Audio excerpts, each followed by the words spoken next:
welcome to the Support Squad podcast. As I was just saying before we hit record, I can't believe you haven't been on the podcast yet. We've been in touch and you've been in my community and we've been friends online for years now, literally years. Literally years. Yes. You were one of my first members or you were one of the first people ever that I came in contact with online when I was just starting to dive into teaching and coaching. You're one of my first members in the Support Squad.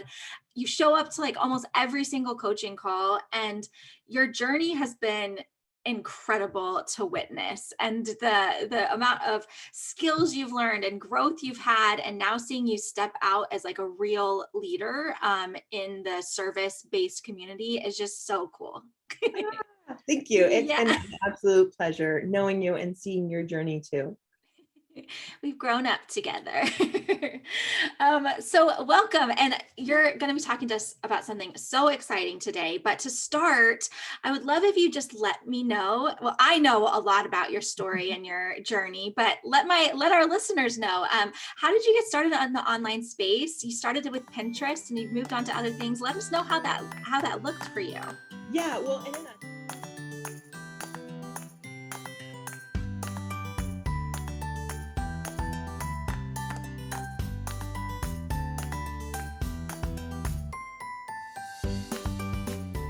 Yeah, well, in a nutshell, I have a degree in finance and international business. I live in Silicon Valley and I worked at startups. I worked at techs doing finance. I didn't love it because there wasn't a lot of creativity in it. I mean, creative accounting is a bad thing, right? It's kind of gross.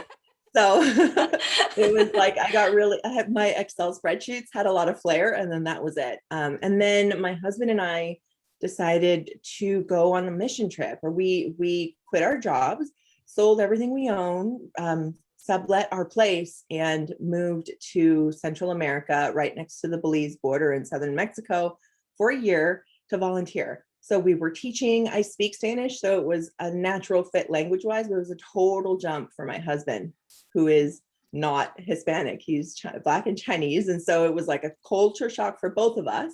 And then while we were there, living seriously the best life ever, we realized we wanted to stay longer, and I needed to find a way to earn while I was there. And I thought I'd be able to get work as a bookkeeper because of my decade of finance past, but they kind of want to meet their bookkeeper before they just are like, here's my financials person in a foreign country, handle it, So I couldn't get work as a bookkeeper, and I was browsing on Pinterest. I've been a Pinterest junkie for a decade. It's like a daily thing for me. And I've started looking up work from home jobs, and I found that, a course that teaches you how to become a Pinterest manager. So I vacillated for a long time, but I finally bit the bullet and bought the course. And then I am one of those people who dives in. I don't dip a toe. I either have no interest or I am full, to the wall, all in. And so I dove all in. I was designing my first WordPress site within a week and a half and came close to tears about it. And then, got my first client within a couple weeks of finishing the course, and then just was like, oh, I like this. And then it's really grown from there. Totally. That's one of the things that's always impressed me most about you is when you got started, I saw you just go all in on Pinterest, and you soaked up everything about it. I remember seeing you go to Pinterest headquarters, and you knew everything about Pinterest. And I was like, it's so cool to see how all in you go. And I know that translates into your work with your clients because there's such a passion there. So for a long time, I watched you just thrive in Pinterest. And then it was so cool to watch you start to grow your interest in virtual summits. And that's been a really cool piece of your journey. Tell me, why summits? Why is that a thing right now? I mean, in the online space, I've been seeing more people doing them. I've been seeing more people needing that service. So what drew you to summits, and why do you think they're so important right now for us? Oh yeah, majorly. So yeah, I was all focused on Pinterest, but I also, as I worked with clients and discussing their goals, I really felt called to looking at their bigger picture. What can we do for you beyond just traffic? So then I started offering email marketing. You were instrumental, by the way, in helping me have the confidence to send that first proposal. And then it just started growing, and I attended a Pinterest summit. I got targeted with an ad and attended, and I thought, this is the coolest thing ever. Like, I cleared my schedule, and I just was like a fangirl watching and learning. And I thought, wow, I can't believe I didn't even pay for that. That was amazing. I thought the host was like a goddess, it was just amazing. It was really impactful. And then I was working with a client, and she had these massive, really ambitious goals, but no audience. So I built her email marketing, her welcome sequence with Pinterest, and then was growing it with Pinterest. We had like 400 subscribers, but she's like, had these humongous goals. And I was like, you're going to need a bigger audience. Maybe you should consider doing a summit. And I just said it very offhand. And she's like, yes, we're doing that. And I was like, oh, no, I don't, I go to summits. Like, I don't know anything about it. And she was like, no, you and I, we've got to do this. And I was like, you should look at this course, and you should maybe look at this. I've heard this is good. And she went off and bought a course. And I was like, as she's telling me about it, she's like, you should do this with you. And I was like, oh, I don't agree with what that woman's teaching. Like, from what I know about marketing, but I didn't say anything. And she just kept saying we, and, really wanting to partner with me. And I finally just said, okay, I guess we're going to do this, but I'm not going to follow that course. I had heard about a different Pinterest kit that basically was like start to finish with a model that made sense to me. And so I, sent her my agreement, and I just baked in the course of like the cost of that summit kit, which was like all the templates and all that stuff. I just baked that in, and, kind of pinched my nails, held my breath, and clicked send. Yeah. I remember. Summit life knows me, apparently.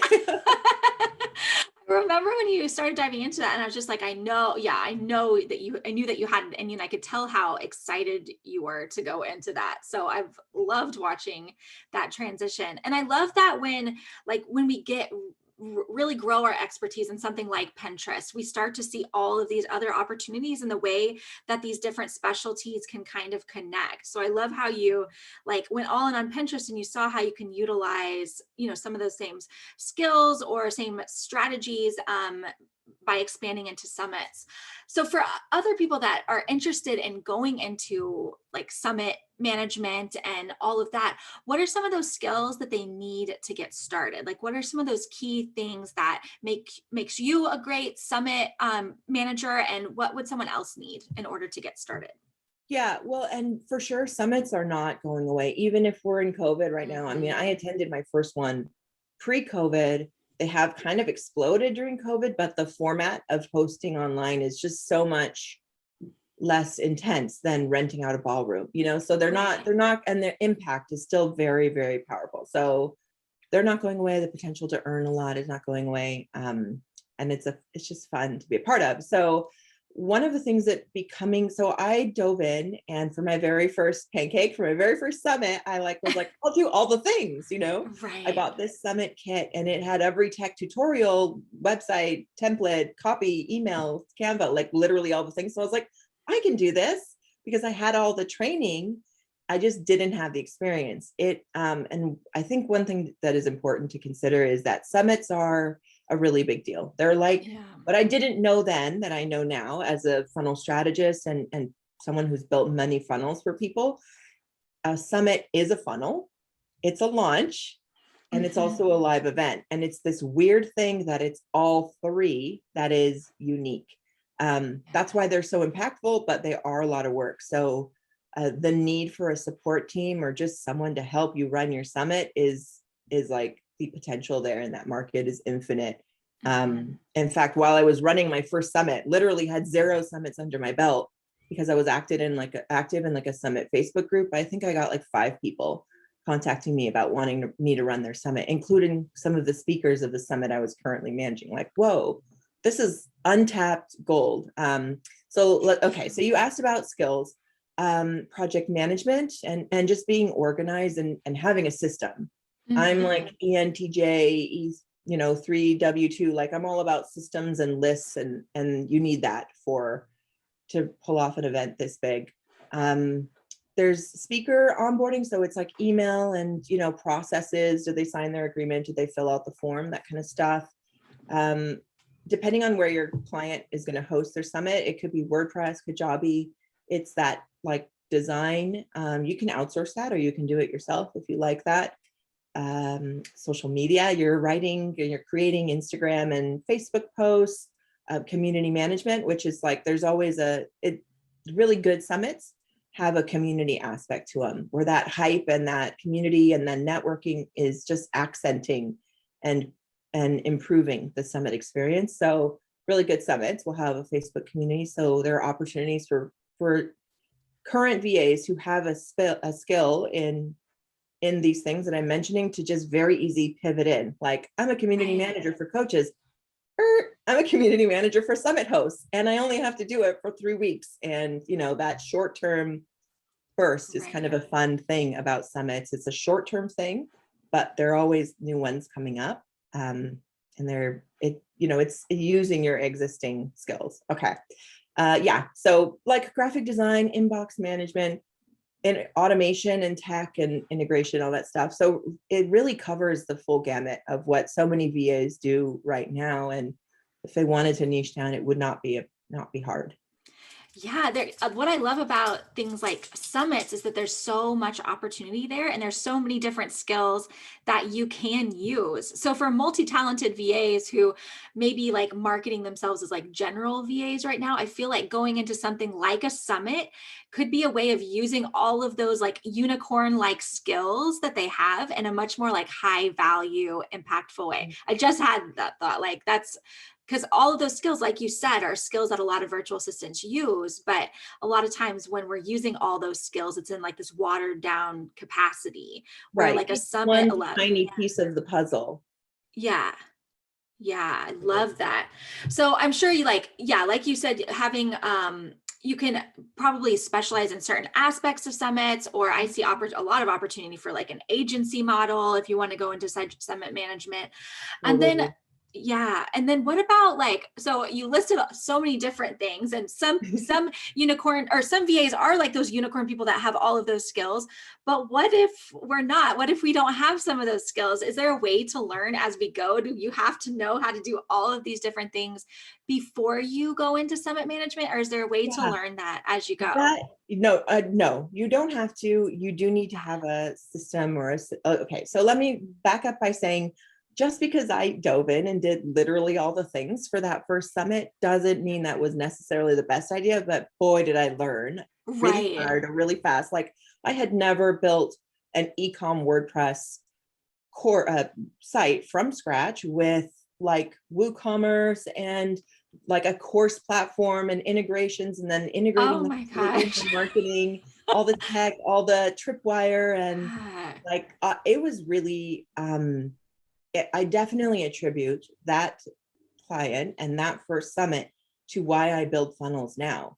I would probably have, if somebody had approached me and said, you should do this, I think an older, wiser Dama would be like, I'm not skilled enough for that.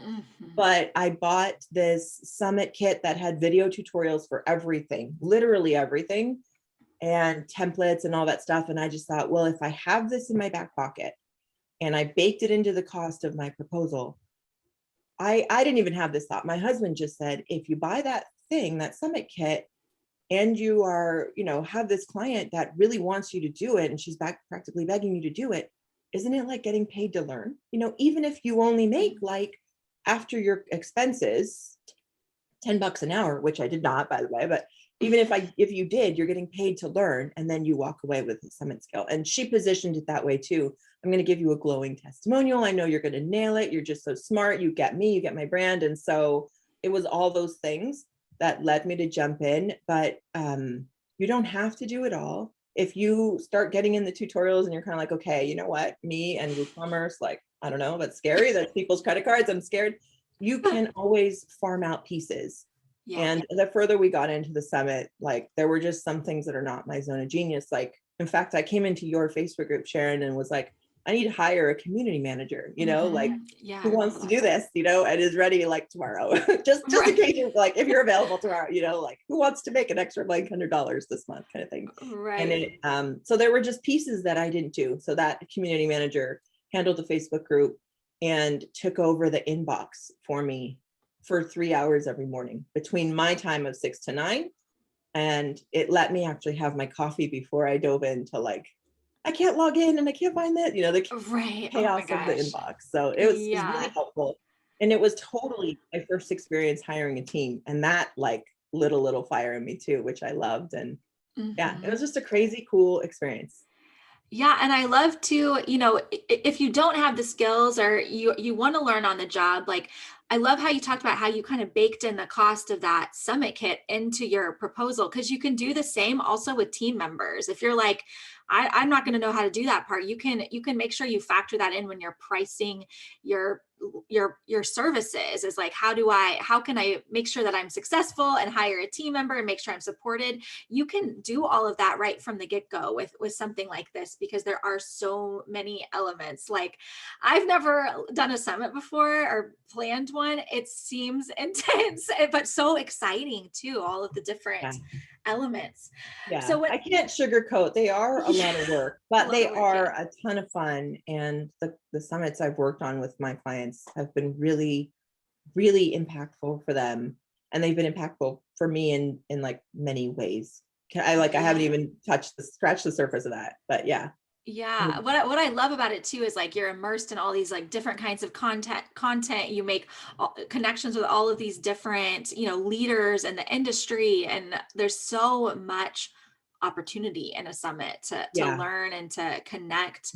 And yeah, I'm sure from there, like as far as like getting referrals for clients, which we can go in more into, but it's probably pretty easy if you're running someone's summit. Any speaker that's a part of the summit will probably like notice you and be impressed by what you're doing. So Yeah, it's and no, so, and that yeah. that absolutely happened after that first summit. I was planning on telling my client, like, I should speak in this summit, but I kind of was scared to do it.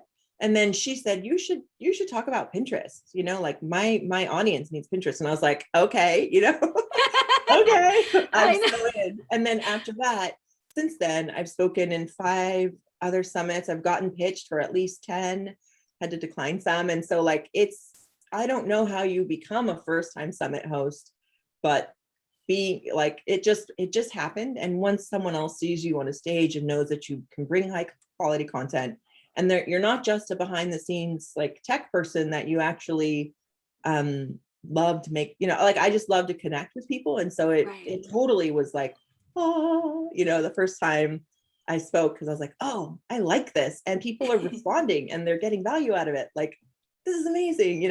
So like Yeah. after that first summit, 4 of the speakers contacted me and hired me. So, and then Wow. I was like, I'm booked out for the next 4 months, like, and I had my wait list. And I remember you and I had a celebration, like, Dama, you have a wait list, like, Yeah. it was so cool. It was so Yeah. cool. But then, so not only like networking with the other speakers, but then also kind of getting into that summit speaker circle. Yeah, yeah, totally. And then like how you talked about I mean, it's such a beast. There's so many elements involved. It can be really hard to figure out as you're offering a service like that how to package it up and price it. So, what was your process with doing that at first, and how do you recommend to other people that are interested in summit management, how do you recommend they go about pricing their services? Yeah, no, I definitely want to help people, because I was like really lost when it came to this. I had no idea. It felt massive and I wasn't Mhm. wrong, but I also didn't, I just, yeah. Anyway, I um, remember sitting with my calculator on one of our support squad calls, like, wait, like, oh my gosh, there's so many things. Like, yeah. Um, so that was challenging, but I ended up, I went with there's 2 models. Now that I've kind of done enough summits, there's 2 models. Some people charge a flat 20%, like Mhm. 20% of gross sales. And if I had done that, I would have made almost double what I made from this summit. Oh, But wow. I didn't, because I also didn't know if it was going to flop. And when Mhm. you're brand new, now like I hear about a summit and someone's pitching me their idea, and I'm like, that's just gonna like slay, it's gonna do so well. Mhm. And then I'm like, then there's other ones where I'm like, well, we need to refine that, that's Yeah. not that and I can feel it. But when you're brand new, I would not recommend doing a flat percentage, because if Yeah. you like, there's this scary factor of like, what if the summit flops and no It's like one a shows up, gamble. Yeah. yeah, I did a market research call with a client, and her first summit, she followed a different model, and she had 700 attendees, but 0 revenue. So if I'd done 20%, I would have made nothing, like it would have been. Gosh. So I think I wouldn't recommend that 20%. That's more for experienced summit producers. Mhm. But when you first start out, and this is what I did, is I created like a retainer package. I said, this is what I'm going to cover. These are the tasks that I'm going to do. And I very Mhm. clearly outlined what I wasn't going to do. Like, I'm not going to go looking for speakers for you. You do that. Right. I'm not Right. going to handle your PayPal and your Stripe setup. You do that. Like, so there's some things that I clearly said I'm not going to do, but here's the 972 bullet points stuff that I am going to do. And then I just said, I created a flat rate that worked out to like not a ton of money, but it was okay. I wanted to do it. And then I added 2 clauses that saved my life. One was adding a commission on gross sales. I added a 2% sales commission, which is a little low. So the usual is like 3 to 7. So, and I Okay. didn't know that. I was a newbie, but I was like happy for it. And then the other thing I added is an if work exceeds clause. And this is something that Peggy Ray James, who was my first VA coach, like way back when in 2019, she just said, Dama, you should do that because these things can be a really big deal. And I said, okay. So I Mhm. added a if work exceeds this number of hours, please, like additional hours will be billed in 10-hour blocks at this rate. And that, if work exceeds, is really what saved my life, because my client decided to go from 15 to 20 speakers to 30. And that's a huge jump, Right. because Yeah. I was in charge of making sure that, every email, making sure they got their agreement and filled out their forms and submitted their this, and then taking their stuff. And making a But page for it, right? I right, putting it remember when in, you're, yeah. uploading it to Vimeo, and then making an Yeah. individual speaker page, connecting Uh-huh. their affiliate. Like, it was a faff, right? Like it was a big Yeah. deal for each additional speaker. And so I'm so glad that I had that if work exceeds clause, because it gave me every leg to stand on. And if I hadn't, I really, I mean, the other alternative is tell my client, sorry, you're capped out, and we're like 10 days till the summit kicks off, or have to reopen a stressful, like a financial discussion In the middle. in the Yeah. middle of a launch, and while we're promoting and people are commenting and all the stuff is happening. We didn't have time for that. And it was Mhm. really good that I created that I got that excellent advice, added it in, and I think we ended up adding like 8 blocks of 10. Like, it was massive. Wow. So Wow.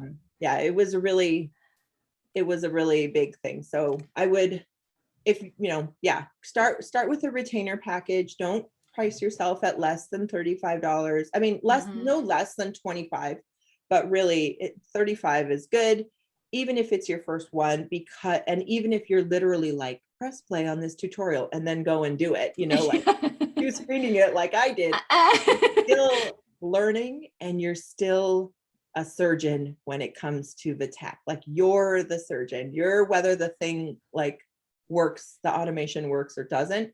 So I just, don't underprice yourself, but those rates can definitely go up. Yeah, I mean, anytime you're dealing with all those different kinds of tech, I mean, that's high value stuff. And I love, Peggy's a genius. I love Peggy. And she was spot on with that. If work exceeds, because anytime we're managing any kind of launch, like as someone who's assisted with clients with launches and had my own launches, stuff always gets added on. Things always take longer than you thought they would. That's just what happens. And that's what's kind of fun about a launch too, is that they're like, you come up with ideas or you add more speakers or you add this in. And sometimes that's what it takes for the launch to be successful, but you don't want to like shoot yourself in the foot or wind up making $5 an hour because you didn't protect yourself in that way. So Or Peggy was have to, fine. like, let's all pause all this work we're doing to have a Because financial a negotiation, conversation, exactly. Yeah, Yes. you have a lot to do, they have a lot to do, everyone is working like Yes.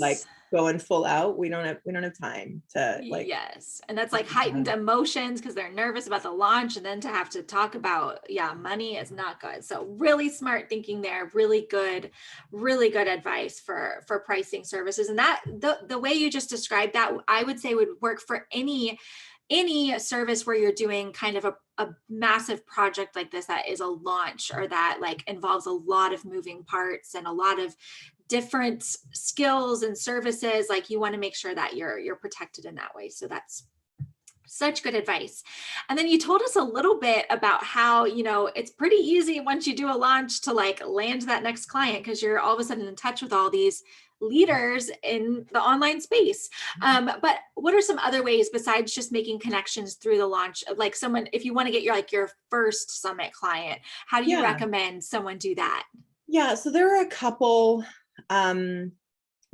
summit, there are lots of summit Facebook groups out there. There are a few really solid summit programs like kits type thing, courses. And I would go and hang out in their communities, ask questions. And, like if you really want to be a summit VA, you're not going to be able to go in there and say, hey, who's a summit host that is taking on too much and is like desperate and needs help, but like without being, I don't want to be tacky, but there is a summit is like this tiny box of like, you have 90 days to do this launch and really it all gets crazy. Like typical, like a launch, it all goes like 100 miles per hour that the first few weeks, that like those weeks right before it opens and then during the live event. And it is 100% all hands on deck. And so it's a good, there's kind of like this infinite need to have help, to have support, because it's always a lot and you're always going to need support. And so there's a lot of room for work in this, even if you're brand new. I was brand new. And then, I was like bapping down all these like people trying to get me to do their summit and like, oh no, I don't want to do a summit on TikTok, like it was so bratty. But like the idea of like being able to be choosy after my first one, it was really cool. But yeah, hang out and look for summit Facebook groups and there are a couple of really great ones, and hang out and don't be sleazy, but just say, hey, I'm learning this about summits. I'm learning that. Like, has anyone done a summit in Kajabi versus WordPress? Or has anyone used ClickFunnels for a summit? How was your experience? How was ask intelligent questions and make a network and form relationships with people. They will very quickly click on your profile and say like, oh, this girl is a skilled VA and she knows these things. Like, make sure that's on your Facebook business page, like what you do and is very clear. Because then they'll just contact you that way. Yeah. And I love how you landed your first summit. It was like a client of yours that evolved like that. And that's a lot of times where it's great when we want to learn these new skills is to, propose it to our clients, be like, hey, I've seen this strategy working really well for a lot of other people in your space. Like, I can support you in this and, and kind of approach it that way. Yeah, that's how I introduced a lot of skills with past clients, was just being like, hey, we're already working together. I have some great strategies that I've been learning. Like, let's try this out together. So if you have those clients that you love that are wanting to learn and grow with you, like, don't be shy about bringing that up. That can be some. Oh, totally. It's funny when she wanted me to host her summit, I like reached out to my friends that I knew had hosted summits. I was like, no, I can't do that. I'll like look into some friends, like I talked to Erica and a few other people and they were all busy. And then she's like, no, it needs to be you. Like, I just love working with you. You're so good. And I just was like, oh, you're stroking my ego. But, I'm so glad that, I always talk to you and I always talk to Peggy and I always talk to my husband. Like, these are my people. And my husband's like, it's like getting paid to learn. Why not? And that investment in that summit kit has like, I don't know, like 10 times paid off. So yes. So tell me about the summit kit. So like, cause I remember when you first brought it up, I was like, wow, a summit's a lot to learn. And you're like, well, but I found this summit kit. And I was like, oh, well, if you have all the tools that you need to do it, then go for it. I was like, wait, but how, like, do you know all the pieces? And you're like, yeah, I have everything. And I was like, oh my gosh. Well, so tell us about the summit kit. How do we get it? And like, tell us your experience. Yeah. So there are a few out there. I've studied 4 different summit models, but there's a couple different things. There's free summits, there's paid summits, and then there's freemium. And I loved this idea of a freemium summit. Most of your listeners probably have opted into one where you sign up for a free ticket. And then as soon as you do that, you're redirected to a Tripwire page. Like, there's an all access pass to unlock replays and bonuses and goodies and networking sessions and all this good stuff. It's this price for this long. So that's the kind of marketing strategy behind it. And the kit that I got, it's called Summit in a Box, includes templates for everything. Like for every email, there are 17 promotional emails. For every transactional email, there are like 5. For every communication, like event communication, there are at least 10, like there's like 30 emails you need to send, and a full registration page, a sales page, thank you pages, like how you structure the all access pass, because you're creating a course. Basically, the all access pass is sort of like a course. You're setting up a course platform, and here's where you find the replays, here's where you find the bonuses, here's where you find resources. So it's a lot, and you're setting up e-commerce, if it's going to be WooCommerce or ThriveCart or this or that, and so the kit that I got included everything, including like design, like Canva, like here's the 7 Instagram posts you should be making, here's Canva templates for them, here's Facebook ads templates, here's this, here's that, like checklists and schedulers and a workbook. Like she recently added this, like a swag box, and it comes with like a workbook that if you're a pen and paper kind of person, you can actually like fill in my date and do the check off. And that is satisfying on a level I cannot describe for me. So yeah, it's a really high quality product. There wasn't much there that I didn't need, that I couldn't get basically. And the creator, her name is Krista Miller, I would message her and just say, hey, can you add ThriveCart tutorials when you get a chance? Like I could really use that. Like she did, She did. Yeah. Crazy. That's awesome. I love anything that's like an all-in-one kit like that. I love templates. I love stuff like that. So yeah, having, we don't ever have to do anything from scratch. Like there's no reason, like why reinvent the wheel when there's a resource like that available to you. So you guys, I'll have the link, Dama's link to the Summit in a Box in the show notes. And Dama, I know you were maybe going to offer something else if they purchased through your link.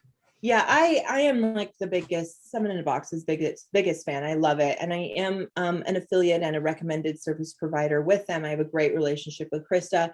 So if you do want to look into kind of offering this, or if you have a client who's, considering a summit, honestly, I couldn't have hosted my first summit without it. And I still look at the tutorials sometimes, even for non-summit stuff, when I'm just like, how do I do this again? And it's like, oh yeah, it's in Summit in a Box. I'll just go look at that. Like, because there's so many tech trainings and stuff. So anyway, if you are interested in getting it, and you purchase through my site, or you check it out through my site, I include a bonus 45-minute strategy call. Those actually I charge several $100s for, because I have the experience in telling like when a model I think, could use refinement. And I think that sometimes we kind of need that. Like I've got the kit, I have the tech, but where's the strategy element? So I have that like a bonus strategy session, either a 45-minute call or a day of Voxer with me to just bounce ideas off or refine or troubleshoot, whatever you want to use it for. But that's my gift. That's amazing. Yeah, that sounds awesome. So like, get Summit in a Box and then talk to Dama, and I think you'll be pretty much ready to go. I think that's like all you need. So that's amazing.